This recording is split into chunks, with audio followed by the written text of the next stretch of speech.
Amados irmãos e irmãs, paz, amor e vida no coração da Trindade Santa. Queria começar mais esta mensagem da dor ao amor, mais uma vez lembrando algo muito interessante, importante, para que não tenhamos problemas.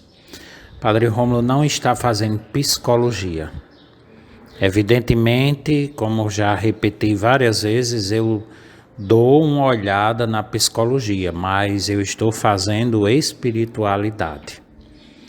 Tudo que trago aqui são propostas fundamentadas na espiritualidade dos padres do deserto, à luz do grande expoente de espiritualidade de nossa época, o padre beneditino Anselmo Grum e outros especialistas neste campo de espiritualidade, acompanhada, unida à ciência, psicologia.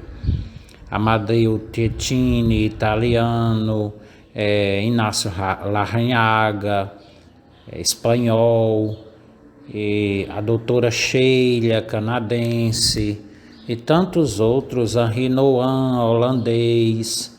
São literaturas que têm, nesses anos todos, composto essa proposta que nós trazemos antes em nossas palestras, no projeto Espiritualidade e Saúde, em Parelhas, e agora, para chegar de uma forma mais fácil a cada pessoa, através desses áudios.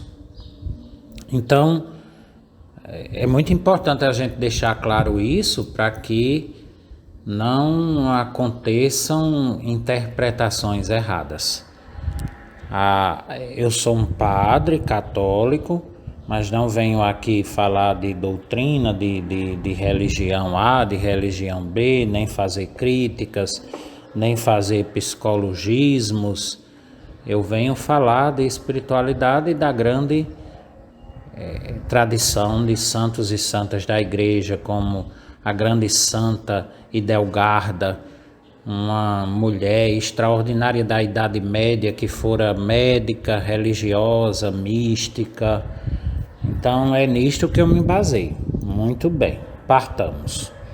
Estávamos falando no último áudio do que na verdade tem sobrecarregado o ser humano.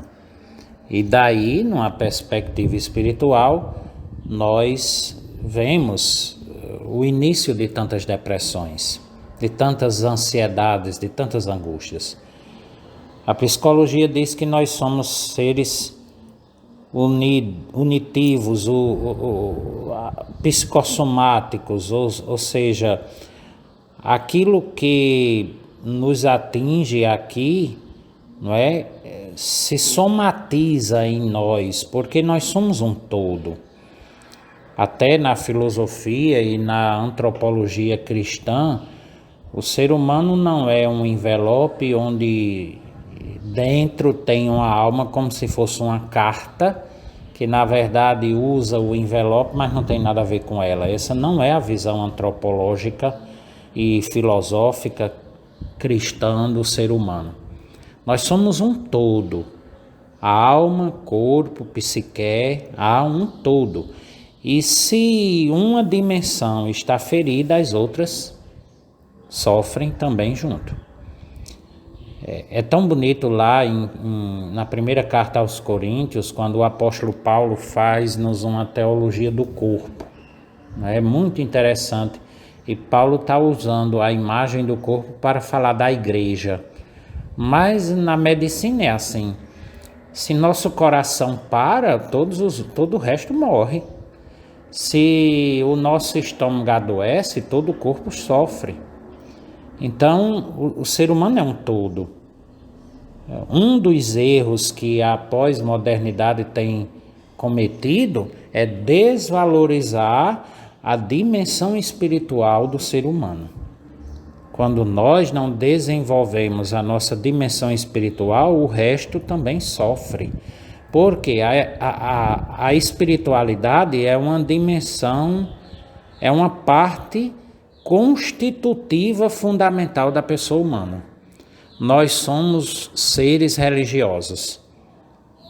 Se nós olhamos a história e fazemos uma análise sociológica, histórica, antropológica, filosófica, você vai ver que não existe nenhum ser humano que não seja religioso. E por isso há tantas religiões na face da Terra, tantas culturas místicas e míticas. Não existe um ser humano na face da Terra, e eu debato isso com qualquer inteligente, que não seja um ser religioso. O ser humano naturalmente nasce aberto ao infinito, ao transcendente. Então, a gente vê os nossos ancestrais tinham lá seus cultos, seus deuses, suas maneiras de rezar e de conversar com a vida, com o infinito. Então a espiritualidade, ela é uma dimensão que ela não é supérflua, ela é fundamental. E se nós não desenvolvermos a nossa dimensão espiritual, vai ficar faltando algo em nós. Então é muito interessante isso. E na última mensagem nós falávamos desta questão, né? Se não há em nós uma dimensão espiritual, e eu não estou dizendo que dimensão espiritual é participar de igreja A ou de religião B, não. Mas se não há uma dimensão espiritual nós logo perdemos a capacidade de lidar de uma forma correta com as realidades que nos compõem e que compõem o mundo. E aí tudo fica demasiadamente pesado. Se eu não tenho a minha dimensão espiritual desenvolvida, logo, consequentemente, algumas realidades em mim secam. Não tem para onde correr. É o primeiro resultado. Se eu não tenho a minha dimensão espiritual resolvida, a primeira coisa que fica demasiadamente vazio em mim é a criatividade, a esperança, a capacidade de lidar com as realidades duras da vida, como o sofrimento. O mundo de hoje é um mundo que não sabe lidar com o sofrimento. Mas a gente, no próprio áudio, a gente vai continuar essa realidade, essa partilha. Não esqueça de ouvir várias vezes e de meditar em cada palavra que nós estamos dizendo. Desenvolva o seu espiritual.